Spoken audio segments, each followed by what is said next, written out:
Hanili, and welcome to The Score, where we tackle the hottest and trending topics in sports.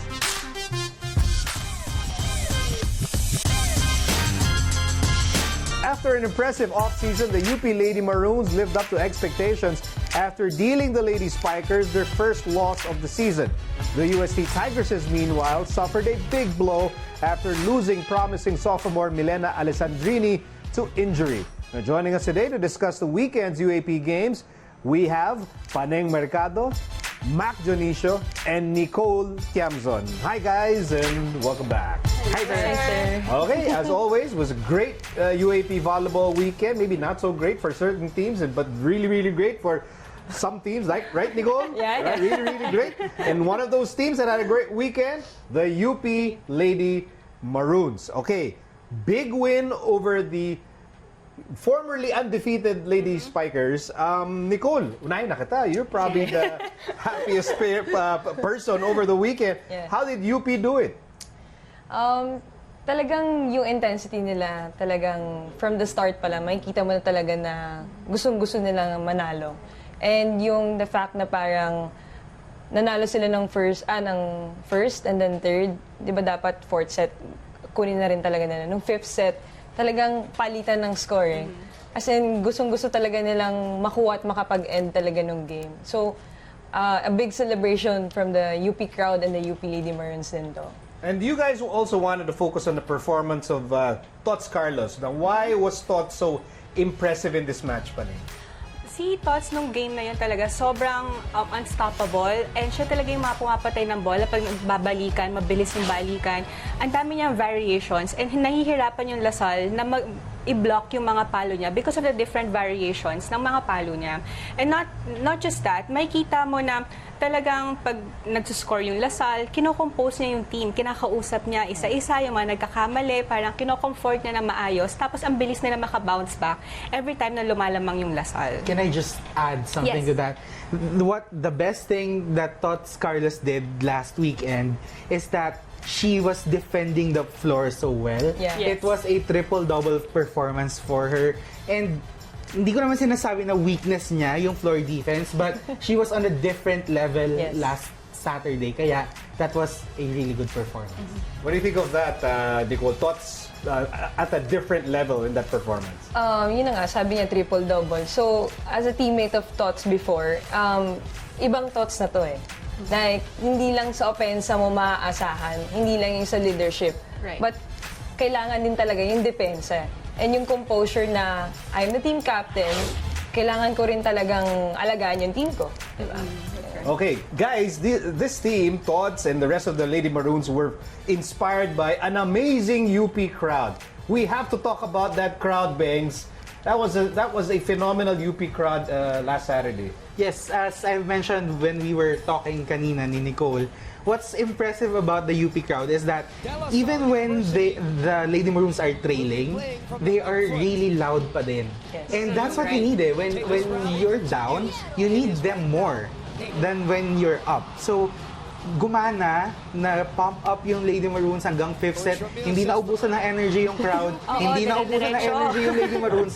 Magandang resulta. Yes. Parang yun pa nga yung mas yun yung maganda na nakukuha rin ng mga players din sa crowd. Hindi lang yung para nadidistract sila. Pero the more na kailangan namin, parang nagkakaroon pa kami ng inspiration na lumaban din talaga. It must be tough to try and play against this crowd, Paneng. It's not tough naman, pero it's exciting.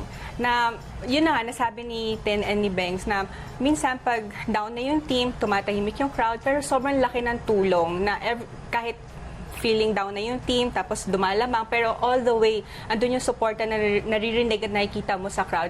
That's actually a big factor na makakatulong sa mga teams. Alright, speaking of big factor, this is a big negative factor that we're going to discuss. We hate it when we have to talk about injuries, but we really have to bring this up. Milena Alessandrini getting hurt last Saturday, and this was released by UST. The injury is partial ACL tear, a grade 3 sprain MCL and LCL. She will be out initially for 2 weeks. Then they will try to see if she can play with a knee support. No, if not, then surgery might be necessary. Bengs, this injury to Milena, what kind of impact will this have on the UST campaign? Okay, everyone is just thinking who will score in the front. But if you know Milena, she is the best all-around player of UST. She can block, she can serve well, she is an efficient receiver and Defense, digger. yeah. So it is that much big of a blow na even fans who were present during the game, they look lost. Kumbaga, nagka-impact na kaagad sila. Nagka-impact na. Like they immediately realized this is huge. Yes, it's they're basically in trouble. Parang you seem to be agreeing with that. This is so huge in, of course, in a not so positive way. Yeah, actually, I agree to what Beng said na Milena talaga is a big factor, a big loss sa team kasi all-around player siya and she's one of the go-to girls ng UST. Yung scoring niya, consistent, and not just that, pag nasa harap siya or nasa likod, alam natin nagtatrabaho siya, magaling siya receive, dumepensa, and even service. So, malaking adjustment ang gagawin ng UST na to find someone to replace her na not just pang offense but as well sa receive and defense. Yeah, thoughts when we look at the team standings, UST is at 2-2. If you're a fan, should you still hope na no, we can still make the Final Four, we can still go for it, or will that, with the loss of Milena, if let's say, hopefully not, but if let's say hindi na talaga siya makakabalik for the rest of the tournament, what does this do to the Final Four hopes of the Tigresses? When you look the UST Tigresses, di ba, there's a big three. Yun yung minimension nila lagi. There's Cici Rondina, Alessandrini, and Ea Laure. Na ngayon nga, na-out for the meantime si Alessandrini. For me, if ako yung sumusuporta sa UST rin talaga, dapat hindi rin ako mawalan ng lakas ng loob. Kasi alam ko naman na meron at meron kailangan mag-step up dyan. Na ito na yung chance ng mga nasa bench natin or second six natin na step up and tumulong na talaga sa team. Yeah, and you know what? Milena can still come back. Yeah. She can still come back. She can still play. She has not been ruled out for the season, so you hold on to that. And then there are players who can who played through partial ACL tear, like Cici Rondina and Ria Meneses. So it can be done. It can be done. It can be done. All right. That's just one half of the weekend recap. We're not yet done with Nicole, Paning, and Bengs. When to return, the Adamson Lady Falcons finally win one. This was after changing head coaches, so we'll talk about that development when we return.